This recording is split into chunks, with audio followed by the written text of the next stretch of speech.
খাদ্য নিরাপত্তায় জোর দিতে গিয়ে প্রাণ প্রকৃতি, কৃষি ও কৃষকের দিকটা দেখা হয় না।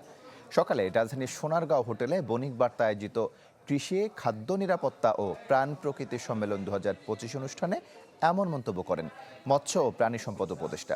এ সময় নিরাপদ খাদ্য উৎপাদনের সাথে টেকসই পরিবেশ গড়ে তুলতে দিক নির্দেশনামূলক বক্তব্য দেন খাত সংশ্লিষ্টরা।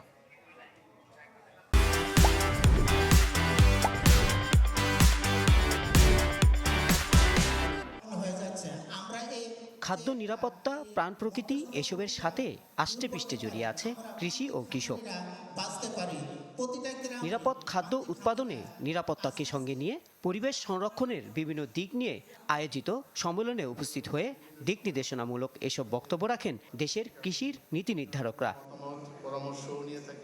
এ সময় নিরাপদ খাদ্য, নির্মূল পরিবেশের স্বার্থে গুণগত মানের কীটনাশকের গুরুত্ব তুলে ধরেন কৃষি সচিব। এটা যুগ উপযোগী এবং আধুনিক করে কৃষক বান্ধব এবং ব্যবসায়ী বান্ধব যাতে সেটা আমরা করার জন্য প্রক্রিয়া নিয়েছি। খুব শিগগিরই ইনশাআল্লাহ আশা করি আগামী 2 থেকে 3 মাসের মধ্যে সেটা করা সম্ভব হবে। অনুষ্ঠানের প্রথম অধিবেশনে উপস্থিত ছিলেন মৎস্য ও প্রাণী সম্পদ উপদেষ্টা। খাদ্য নিরাপত্তায় জোর দিতে গিয়ে প্রাণ প্রকৃতি, কৃষি ও কৃষকের দিকটা দেখা হয় না বলে মন্তব্য করেন তিনি।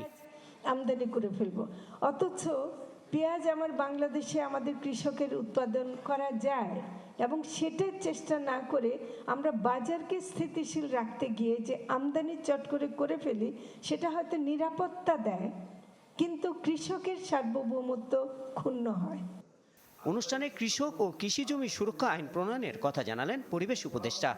কৃষি আইন সুরক্ষায় যেমন, কৃষি জমি সুরক্ষায় যেমন আইন হচ্ছে, সেখানে কৃষকদের সুরক্ষার কথাটাও থাকবে। রাজধানীর এক হোটেলে অনুষ্ঠিত দিনব্যাপী এই সম্মেলনে আয়োজন করে বণিক বার্তা।